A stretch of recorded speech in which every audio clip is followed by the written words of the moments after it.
केंद्र आहे. आता ऐकूया ठळक मराठी बातम्या.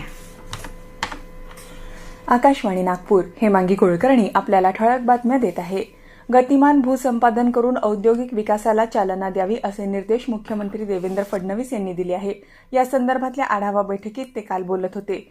राज्यात गडचिरोली, चंद्रपूर, नागपूर, पुणे, पालघर, छत्रपती संभाजीनगर, ठाणे, रत्नागिरी, रायगड, नाशिक आणि वर्धा या जिल्ह्यांमध्ये 66,343 एकर भूसंपादनाची प्रक्रिया सुरू आहे.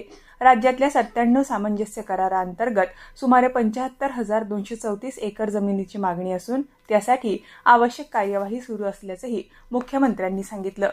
महाराष्ट्र गृहनिर्माण आणि क्षेत्रविकास प्राधिकरण म्हाडा स्तरावरील सर्व प्रलंबित प्रस्ताव तातडीनं मार्गी लावण्याचे निर्देश उपमुख्यमंत्री सुनेत्रा पवार यांनी दिले आहे.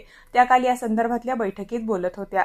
शासन स्तरावरील आवश्यक प्रशासकीय मान्यता आणि निर्णय प्रक्रियेलाही गती देऊन सर्वसामान्य नागरिकांना परवडणारी घरं उपलब्ध करून देण्यास सर्वोच्च प्राधान्य देण्याच्या सूचनाही पवार यांनी केली.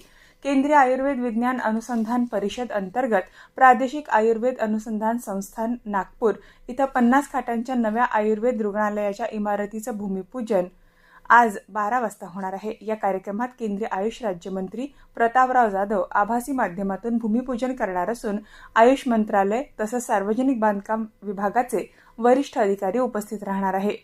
हा कार्यक्रम नंदनवन इथल्या प्रादेशिक आयुर्वेद अनुसंधान संस्थान परिसरात आयोजित करण्यात आलाय.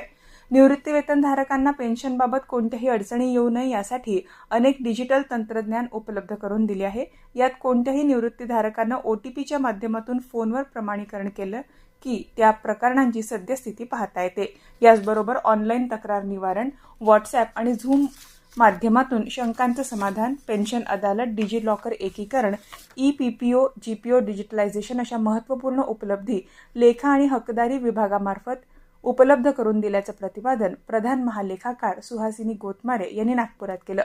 महाराष्ट्र लोकसेवा आयोगानं महाराष्ट्र गट क सेवा संयुक्त पूर्व परीक्षा 2026 साठी अर्ज करण्याला मुदतवाढ दिली आहे. आता येत्या सोमवारी 10 ऑगस्टच्या रात्री 11:59 अर्ज करता येणार आहे, तर 13 ऑगस्टच्या रात्री 11:59 ऑनलाईन परीक्षा शुल्क भरता येणार आहे. दक्षिण कोरियात आसान इथं सुरू असलेल्या कोरिया मास्टर्स बॅडमिंटन स्पर्धेत भारताच्या रक्षिता रामराज, अस्मिता चहिला, मानसी सिंग, ईशा राणी बरुआ, श्रियांशी वलीशेट्टी, अनमोल खर्ब आणि तन्वी शर्मा या महिला खेळाडूंनी पुढच्या फेरीत प्रवेश केलाय.